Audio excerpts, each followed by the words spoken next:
Alright, so first thing I want to tell you is that I'm actually making this video specifically for someone I'm currently having a conversation with in a Facebook group. So this is not something that I prepared beforehand. This is just kind of off the cuff, conversational, and I'll probably be pausing to find things and everything like that. So if you're watching this and you're not the person that I directed this towards, I hope you'll still get something out of it, and we'll just see how this goes. Okay, so what this is about is I told him that I am neither a Calvinist nor an Arminian, and I just want to explain why I am that not in either of those camps. Let's just say that. First, I'm not coming, if you're a Calvinist, I'm not coming after this ignorantly. I have studied both Calvinism and Arminianism thoroughly. Just for the Calvinist perspective, one of the greatest proponents of Calvinism today in modern apologetics would probably have to be Dr. James White, if not Dr. John MacArthur. But I think James White does a much better job explaining Calvinism. And so I do look at this stuff, and I don't just watch YouTube videos and that's it. And let's see if you can see this here. Here's James White's The Potter's Freedom. I thought it was an excellent work. It's really good, and it's definitely a good job in refuting Norman Geisler's book, that's for sure. But I have to say that as far as Calvinism and everything that it says, I don't agree. As the same thing with Arminianism. And the problem I have with both of those is they bring more philosophy into everything than they do Bible of things. And both sides will take scriptures out of context, and I've even heard Dr. James White, when he's talking through Romans 9, say don't run off to other places in the Bible, just deal with what this says. And he was specifically referring to a part where they were actually quotes from another part in the Bible, and he's telling you don't go look at those. And that just kind of seems kind of weird and not appropriate in my mind anyway. So let's take a look at something. First, the issue of total depravity. I totally believe in total depravity because the Bible talks about total depravity. Genesis 6:5, Genesis 8:21, and right here in this one, Ephesians 2 verse 1. And you hath he quickened who were dead in trespasses and sins. That's it. Game over. It flat out says it, and it can't be any clearer than that. We're dead in trespasses and sins. Spiritually dead. Alright, that being said, I want to take a look at a specific word that's used here. And you hath he quickened. That means being made alive again. You're alive. You were dead, now you're alive. So let's see where else that's used here real quick. I'm going to go to Psalm. If I can find it here, I'm kind of looking over a stack of books so I can have this webcam up where I need it to be. Psalm 119 and verse 50. Whoa, that was way too far. Alright. This is my comfort in my affliction, for thy word hath quickened me. That's a pretty good example. And then also in the prayer that Jesus makes in John 17, probably one of my favorite chapters in the entire Bible, because it is just so amazing. But right here, sanctify them through thy truth. Thy word is truth. Even our sanctification is coming through the word of God. The next one I want to look at is 1 Corinthians 1:21.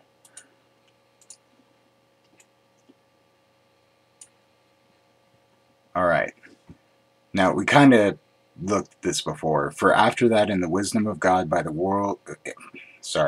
For after that in the wisdom of God, the world by wisdom knew not God. It pleased God by the foolishness of preaching to save them that believe. So what that's saying is, you could take all the wisdom in the world, just human wisdom, You're not going to find God that way. You're not going to find it. You're not going to find God by scientific proof, because they'll just argue with other scientific proof. You're not going to find it God in a philosophy of the world, because there's another philosophy that will argue against it. And he just said it doesn't matter about the wisdom. It pleased God by the foolishness of preaching to save them that believe. Preaching is just, just declaring it, just saying, this is what it is, and I'm not giving you any proof. It's just what it is. So it's just the straight word that is preaching to people that saves people who believe.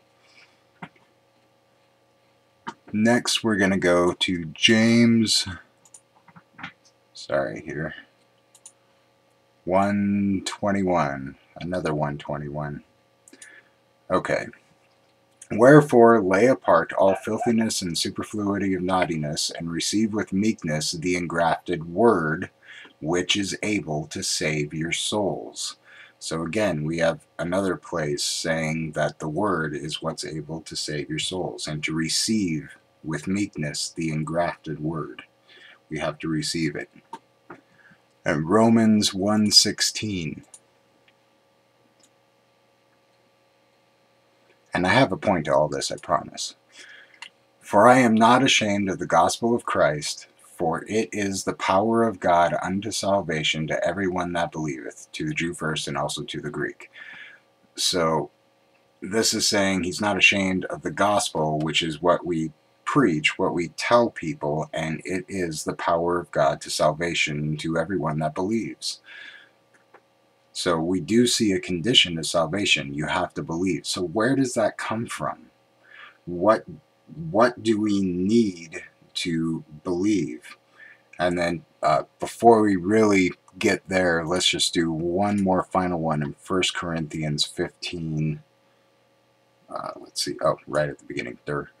Moreover, brethren, I speak unto you the gospel which I preached unto you, which also ye have received, and wherein ye stand, by which also ye are saved.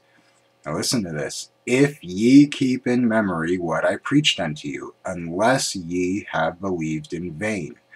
Well, if you're predestined to believe, then how can anyone believe in vain?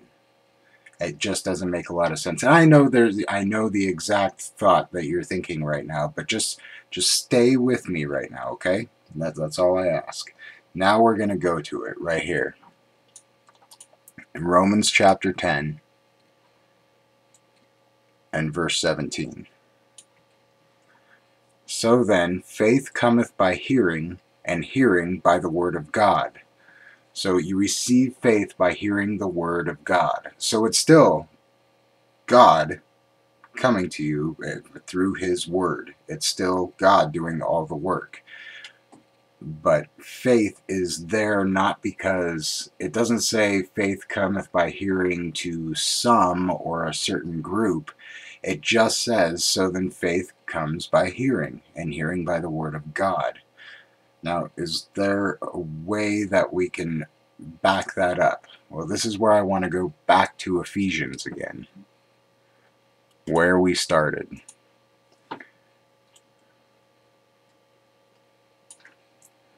For by grace are ye saved through faith, and that not of yourselves. It is the gift of God, not of works, lest any man should boast. So it says, for by grace are ye saved. And then how are we saved by grace? It's through faith. And what is not of yourselves? That's the being saved, because it's God's grace. It is the gift of God, this gift of being saved. And we're saved when we have faith. And we receive faith from hearing the word of God. So the way you could picture it is totally depraved. The chains are on you and you can't take them off. You hear the word of God and faith is given to you. And that's what it says. Faith comes by hearing the word of God. So those chains come off in that moment when you hear the gospel. Now, at that point, you have faith. that's when you can say, I don't want these chains anymore. I want to be free. I want to be saved. Or you can say no and put the chains back on. That's where your total depravity comes back in again, where you decide, no, I'm totally depraved and I want to stay totally depraved, and you put those chains back on. But by hearing the gospel, you have the opportunity to be saved regardless of who you were beforehand. Now, you might be thinking about, predestination and things like that, and I can, from what you're thinking, yeah, totally, I'd agree. But let's take a look at that term. We're going to go to the biggest one, Romans chapter 8. I'm going to do verse, where is it? Okay. For whom he did foreknow, he also did predestinate to what? To be conformed to the image of his Son. Now, you might think that sounds like it's salvation, but it's not. This is not predestined to be saved. This is predestined to be conformed to the image of his Son. And I'll show you why. We're going to go back to Ephesians again, this time in chapter 1. First, we're going to look at verse 5. Now look at this. Having predestinated us unto the adoption of children by Jesus Christ to himself, according to the good pleasure of his will. So we're predestinated to the adoption of children. Okay? That's what it says. Agreed? Let's look at verse 11. In whom also we have obtained... Oh, I don't know if you can see that. Lift it up. In whom also we have obtained an inheritance. Now, we can obtain an inheritance without actually receiving that actual inheritance, correct? I can know that my dad's will and testament is that I am being left an inheritance, but I don't have it yet. Now, being predestinated according to the purpose of him who worketh all things after the counsel of his own will. So we've been predestined to obtain an inheritance. We have this inheritance, and we're predestined to get it. And then in verse 5 again, remember, we're predestinated unto the adoption of children by Jesus Christ. So let's look at Romans again. And now we're going to back up a little bit from verse 29. Oh, I just blew that. Let's go back here. Verse 23. Okay. Verse 23, just a few verses before, it talks about being predestined. And not only they, but ourselves also, which have the first fruits of the Spirit, even we ourselves groan within ourselves, waiting for the adoption, to wit, the redemption of our body. What's that? That's, getting our immortal body. And then we see that further in 1 John chapter 3, verse 2. Beloved, now are we the sons of God. So we are. We're there. But, and it doth not yet appear what we shall be. But we know that when he shall appear, we shall be like him, for we shall see him as he is. That's the redemption of our body. But it does not appear yet, and we're waiting for the adoption. That's what we're predestined for. That's what predestined means according to the Bible. It doesn't mean predestined to salvation. It means when we are saved, we are predestined to go into heaven. When it says, for by grace are we saved, that's the statement, and it's through faith, and that faith just comes from hearing the word of God. So it's not predestined before the foundation of the world that we will be saved. It's he foreknew us. Remember, that's an action. He foreknew us, knows that we are going to be saved, that we have that intimacy with him. Like Adam knew his wife Eve and she conceived. It's just that total intimacy. He knew us, and that's how I mean, the sons of God, the sons and daughters of God, you can't get more knowing than that. But the bride of Christ, that's what's foreknown. That's the salvation that's foreknown. Then, because of that, we're predestined to be conformed to to Jesus's image, and we will be like He is when we have the redemption of our bodies.